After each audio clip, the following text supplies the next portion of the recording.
북한 문제와 한반도 외교 안보 뉴스를 심층 분석하는 한반도 리뷰 시간입니다. 오늘은 이대 북한학과 박원곤 교수 나오셨습니다. 어서 네, 오세요. 안녕하세요.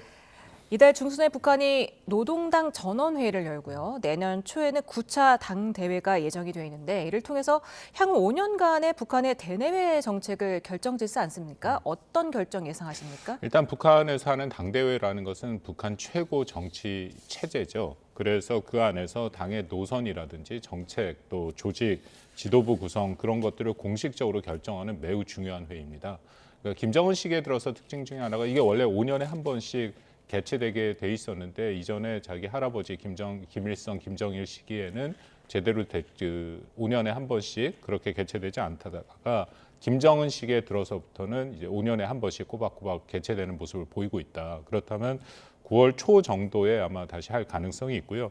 이번에는 매우 중요한 몇 가지 것들이 확인될 가능성이 있다. 이제 큰 틀에서 지난 9월 21일 날 사실 김정은이 그 최고인민회의 시정연설을 했습니다. 그 시정연설에서 자세한 대남 정책, 대미 정책, 대외 정책을 포함해서 대내 정책까지도 얘기했거든요. 그래서 말씀드린 것처럼 당대회라는 것 자체가 제도상으로는 최고 정치회의이긴 하지만 북한 체제에서는 그 최고 정치회의 위에 김정은이 있기 때문에 김정은이 한 연설을 사실상 정리하고 추인하는 형식이 될 가능성이 크다. 근데 우리가 좀 우려할 만한 내용들이 좀 있는데요. 첫 번째는 아마도 남북 간의 그 영구 분단을 아주 고착화시키는 계속해서 얘기하는 적대적 두 국가론을 그들의 헌법에 또 그들의 노동당 규약에 명확히 규정할 가능성이 있다. 그렇게 되면 앞으로 남북 관계가 여전히 어려울 가능성이 높고요. 그 외에도 이전에 8차 당대회에 따른 미국을 공격할 수 있는 고위력 핵, 그것을 우리가 전략 핵이라고 하는데 그것을 중점적으로 개발했다면 이제는 한국을 공격할 수 있는 저위력, 전술핵 이미 개발을 하고 실전 배치를 했습니다만 그걸 좀 더 공식화하는 형태로 할 수 있다. 그것을 더불어서 이제 북한에서 이미 표현이 나오고 있는데요. 핵무력과 상용무력 병진이라 해갖고 핵무기와 재래식 무기 두 개를 동시에 활용하는 그것을 동시에 발전시키는 그런 전략이 나올 가능성이 있고 또 경제 문제에 대해서는 8차 당대 경제개발 5개년 계획에 당연히 성공적이다 얘기를 할 가능성이 있고요. 그것을 더 높여서 자립경제 약간 2.0식으로 해갖고 여전히 제재를 버틸 수 있는 자신들의 어떤 경제체제를 만들어 나갈 가능성이 있다. 제가 말씀드린 이 내용들이 지난 9월 21일 김정은 연설에서 나왔던 것들입니다. 네. 이 행사를 마치고 나서 그렇다면 내년에 북미 대화에 나설지가 관심인데요. 내년 4월에 트럼프 미 대통령이 중국을 방문하지 않습니까? 어떻게 예상하세요? 가능성이 있습니다. 왜냐하면 트럼프 대통령이 지난번 에이펙 회의 직전에 와서 계속해서 김정은 위원장을 만나겠다라는 의지를 굉장히 전향적으로 많이 밝혔습니다만 결국 만남이 성사되지 못했다. 근데 중요한 것은 그러고 나면서 한국을 떠나는 그 마지막 말을 할 때 여전히 자기는 김정은과 매우 좋은 관계를 유지하고 있다. 앞으로도 김정은 국무위원장을 만나기 위해서 다시 한국에 오겠다라는 얘기를 했거든요. 그렇다면 트럼프 대통령 입장에서는 여전히 미북 간의 정상회담에 대해서 그만큼의 비중을 두고 있고 만날 의지를 밝혔다라고 볼 수 있는 거고 더불어서 김정은도 마찬가지입니다. 아까 말씀드린 9월 21일 날 연설을 통해서 아주 명백하게 뭐라고 얘기했냐면 개인적으로 현 미국 대통령과 트럼프에 대해서 좋은 추억을 가지고 있다. 이제 그런 얘기를 했고요.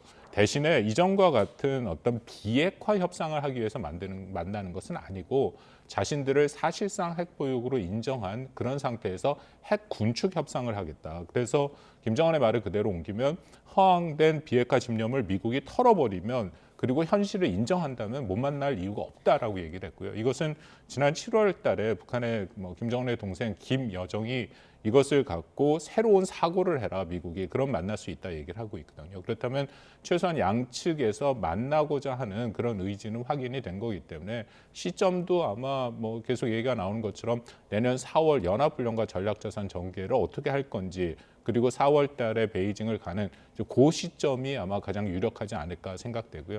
한 가지 덧붙이면 북한이 요구하는 그 대미의 그 대화 조건 중에 하나는 연합훈련과 전략자산 전개 중단이 있거든요. 그래서 아마 3월 달에 그 부분이 일정 수준 한국 정부랑 미국 정부랑 합의를 한다면 그것을 계기로 회담이 이뤄질 가능성은 좀 더 높아질 수도 있다 그렇게 판단을 합니다. 네.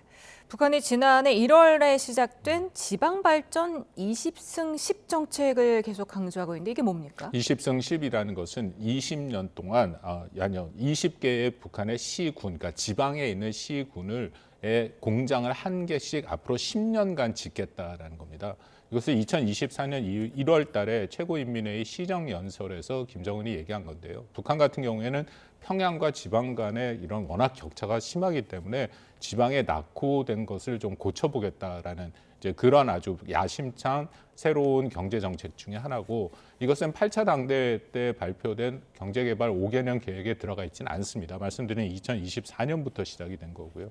뭐 북한에서 2024년, 25년 벌써 2년 동안 상당한 성과가 있었다라고 얘기를 합니다. 20개 시군에 뭐 원래 예정대로 한 개씩 2024년에 그런 지방 공업 공장이 건설이 완공이 됐고, 올해도 거의 다 20개가 됐다라고 얘기를 하는데요.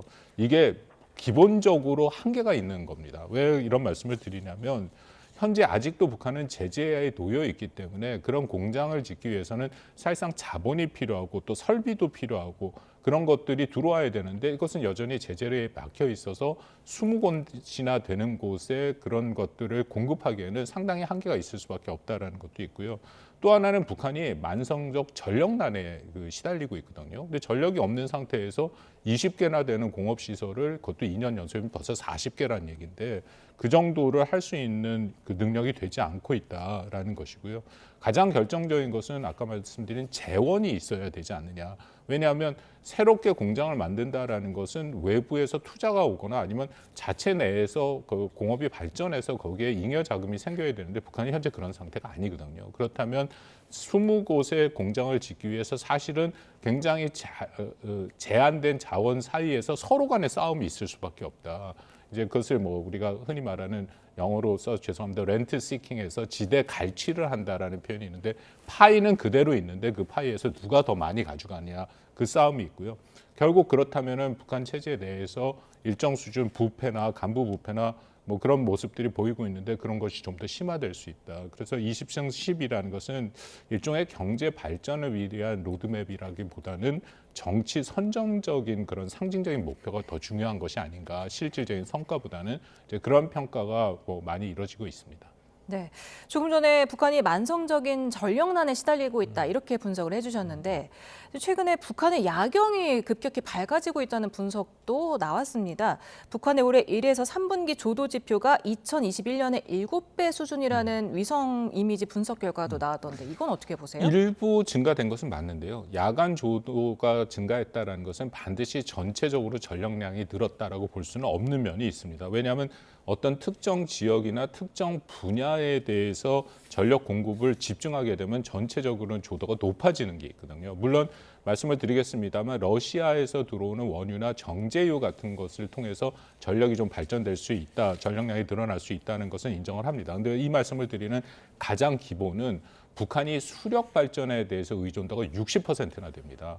근데 수력 발전이라는 것은 대매 저수율이라든지 노후 장비, 설비 장비, 그런 것들이 다 교체가 돼야지 전력이 더 많이 발전이 되는데, 단기간 내에 그렇게 될 수 있는 것은 아니고, 더군다나 7배나 그렇게 갑자기 전체 전력량이 늘어날 수 있는 것은 아니거든요.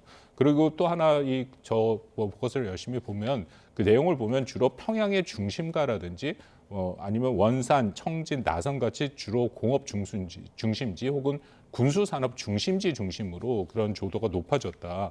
그렇다면 전체 발전량이 증가됐다기보다는 이런 전력의 집중 공급 확대가 일정 지역으로 됐다라고 볼 여지도 있고요. 근데 그럼에도 불구하고 말씀드린 것처럼 러시아산에서 원유나 정제유가 좀 들어왔을 가능성은 충분히 있다라고 판단이 되거든요. 그렇다면 특히 정제유 공급이 늘어나면 노후된 그런 설비 시설, 발전 시설들을 좀 더 개선할 수 있는 여지가 있기 때문에 전체적으로 좀 늘어났을 가능성이 있다. 그렇지만 이것이 전반적으로 만성 전력난을 해결했다라고 보기는 어렵고요. 더군다나 여전히 민간에게 북한 주민들에게 제공되는 전력은 여전히 한계가 좀 있어 보인다라는 것이 중평입니다. 네.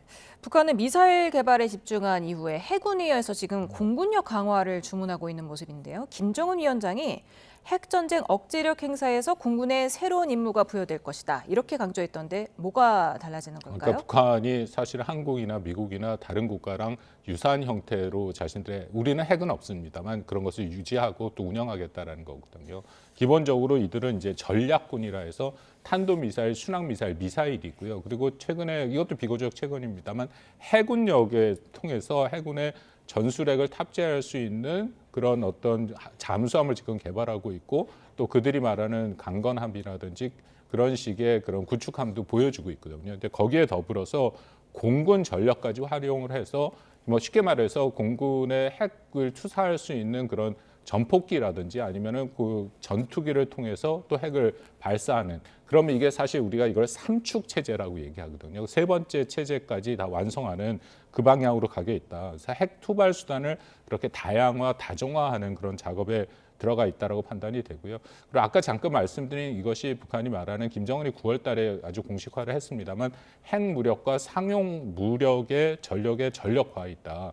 그러니까 평상시에는 공군 전력으로 재래식 무기를 쓰다가 필요시에는 핵 전력을 탑재해서 쓸 수 있는 그런 체제로 가져가겠다. 이것이 이제 미국이나 그런 군에서 그 핵을 갖고 있는 강국들이 쓰고 있는 방법인데 북한도 그걸 하겠다라고 얘기를 하는데요.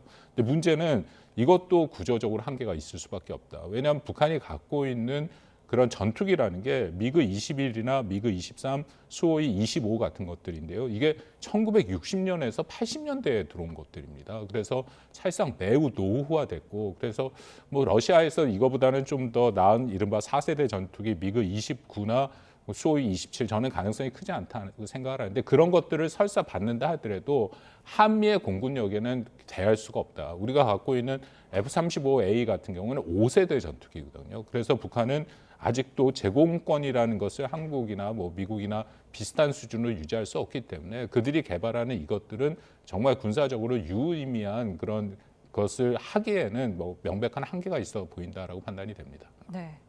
또 이번 주 이재명 대통령이 외신 기자회견에서 불거진 북한 억류자 문제 이게 다시 주목받고 있는데 과거 여러 차례 정상회담이 있었음에도 북한이 왜 이들을 석방하지 않는 겁니까? 지금 6명 정도로 알려져 있죠. 그래서 김정욱 선교사 대부분 2010년에서 뭐 그 10년 초반에 초중반에 억류된 사람들인데 김정욱 선교사, 김국기 선교사 그리고 또 우리 국민인 최충길 씨 정도 얘기되고 있고 그 외에 이제 탈북자 3명 정도가 우리가 일부러 이제 이름을 공개하지는 않고 있습니다. 위험할 수가 있기 때문에 북한이 그것을 안 하는 이유는 뭐 여러 가지 이유가 있죠. 일단 본인들의 협상 카드로 활용하려고 한다. 그러니까 늘 북한은 미국민들을 억류했을 때도 그것을 협상 카드로 해서 미국의 고위 당국자가 북한에 와서 고개를 숙이고 그들을 데려가는 그런 모습을 보이려고 한다라는 것이 있고요. 아마 한국에도 그런 생각이 있을 수도 있다라고 판단이 되는데 그거보다는 억류 사안들을 보면 이것이 대부분 무슨 체제 전복 활동을 했다든지 아니면 간첩 혐의를 씌우고 있습니다. 그러면 이것은 북한 내부의 문제이기 때문에 남북 관계는 별개다라는 식으로 다들 무기 노동 교화형을 처해버렸거든요. 또 하나는 한국에 대해서 자신들이 분명한 주도권을 쥐고 있다라는 것을 보여주는 것이고, 근데 마지막으로 걱정이 되는 게 아까 9차 당대에 잠깐 말씀을 드렸습니다만 이제는 남북 관계를 완전히 적대적인 관계로 한국과는 어떤 형태로든지 어떤 모습으로도 접촉을 하지 않겠다라고 얘기를 하고 있으니까 설사 우리가 이 문제를 계속 제기한다 해도 북한이 여기에 대해서 응답을 해올 가능성이 굉장히 낮아졌다. 그러니까 이것을 풀 수 있는 방법은 어떻게든지 남북 간의 정상회담 정도 수준이 돼야 그 안에서의 얘기가 될 수 있다라고 판단이 됩니다. 네. 최근 한 대학에서 발표된 내용을 보면 현재 북한도 챗 GPT를 활용하고 있다 이런 분석이 있던데요. 또 북한 주민 4명 중에 1명이 휴대전화를 사용하고 있다는 소식도 있었는데 북한의 AI 기술 어느 정도로 왔습니까? 북한의 AI 기술이 높다고 볼 수는 없습니다. 저 정도 수준인데 문제는 AI 기술을 특정 분야에 활용을 하고 있다는 것은 알려지고 있고요. 주로 사이버 해킹이라든지 아니면 무인기, 감시, 군사 분야에 활용을 하고 있다. VPN이라고 해서 이제 뭐 이런 우회하는 그런 방식을 통해서 챗 GPT 같은 생성형 AI를 사용하고 있는데 그것을 통해서 주로 해킹하는 데 많이 활용하고 있다라는 것은 우리 정보 당국에서 일정 수준 판단하고 있다라고 판단이 되고요. 주민들의 휴대전화 보급률을 말씀하셨는데 그게 한 25% 전체 북한 주민의 그 정도가 휴대전화를 사용하고 있다. 근데 중요한 것은 이들이 쓰는 휴대전화라는 것은 우리처럼 인터넷에 접속이 되는 게 아닙니다. 그러니까 북한에서 쓰고 있는 인터넷이라는 대외망은 거의 존재하지 않는다라고 보시는 게 맞고요. 북한 내부에 폐쇄된 일종의 인트라넷 같은 것이죠. 광명망이라는 것이 존재하고 인터넷이라는 것은 북한의 아주 극소수만 사용하고 있다. 그러니까 김정은 같이 직계 권력층이라든지 아니면 북한의 김일성대, 김책공대처럼 거기에 이제 관련된 그런 과가 있는 데서만 쓰고 있기 때문에 정부 당국에서 추정하기에는 5천 명에서 한 3만 명, 그러면 전체 북한 인구가 2,500만 명이라고 생각하면 한 0.1% 정도밖에 쓰지를 못하고 있다라는 거고요. 그리고 그 안에서 움직이는 문자 같은 경우에도 다 그것을 일일이 검열을 하고 있기 때문에 휴대전화가 많이 퍼지고는 있긴 합니다만 그것이 우리가 생각하는 어떤 AI 기술과 접목돼서 정보를 그 안에서 확인한다든지 혹은 정보를 전파한다든지 그런 기능은 매우 제한되어 있다라고 보시면 됩니다. 네, 한반도 리뷰 오늘은 여기서 마치겠습니다. 교수님 감사합니다.